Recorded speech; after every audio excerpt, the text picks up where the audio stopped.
Baruch here for Waywire, and today we have a very special guest here in the Waywire newsroom, the one and only technology entrepreneur, expert. At one point, you were a technology anthropologist, Jeff Pulver. How are you, Jeff? I'm doing well. How are you? I'm doing well. Thanks for visiting us here. It is a pleasure. You are an expert in the world of Twitter and beyond, but you've led in many ways in the world of Twitter, and yet you're also known as somebody who likes more intimate human contact. You're known for your hugs. This is true. I believe in the power of the hug. So do you think that you can achieve that same level of intimacy with digital? I think not only is it possible, it happens all the time. I think there's across the internet, across the 7 billion plus people that live in the world today, there's a movement that's happening where the end result is there's a rise of humanity that's happening because of this level of connectedness. Because one of the unintended consequences of connecting billions of people, or at least enabling them to communicate, is that they do feel connected. And I believe there's a revolution that's happening.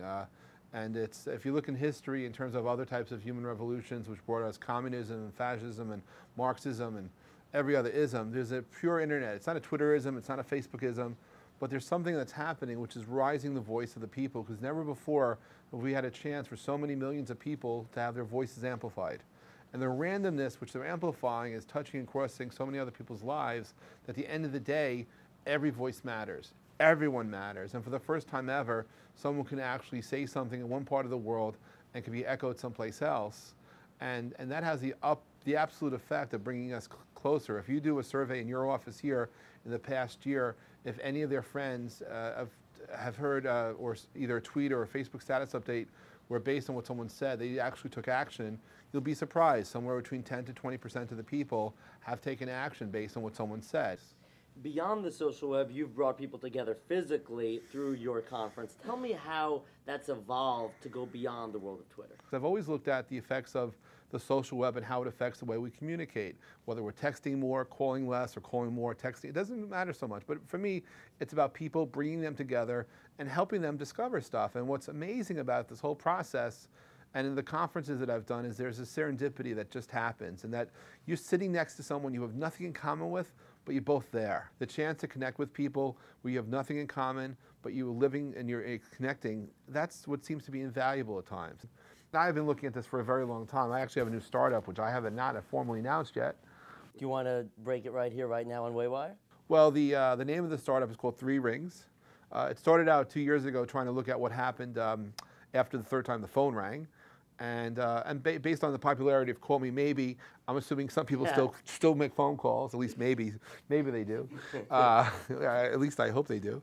So it's like we did Vonage a long time ago. I had the idea for a broadband telephone company. Now in 2012, I'm looking at the effects of all this on social and communications. And so we're launching a service. Look at our app is would be called Purple. Look out for Purple. I can't say too much, but we're going to help people connect both socially and in business, but in a very comfortable way. And it's something which I've had this idea for 17 years. And finally, the idea and the technology is lined up, and now we're gearing up to launch. And I think that the advent of the social web has changed everything in how we communicate, provides context. But at the end of the day, some people still like to talk. Some people still want to share things. And I think that we still want to have some level of connection in our life. And no matter how far you disconnect, people still like to talk. One of the reasons why I enjoy doing conferences, by the way, is that hug. Because no matter how virtual you become, I still think you need to meet with people face to face. And at least in New York City in the wintertime, it's so much more sanitary to give a hug than a handshake. Am I going to get a hug? Of course. Let me get a hug. Come on. That's what I've been waiting for. All right. Well, you heard it here first. Purple. Yes. Purple. You heard it here first on Waywire. Jeff Pulver. Thank you very much. Hey, my pleasure. Of course, we want to hear what you have to say, so tweet us at Baruch Shemtov, at Jeff Pulver, at Waywire, and of course, subscribe to us.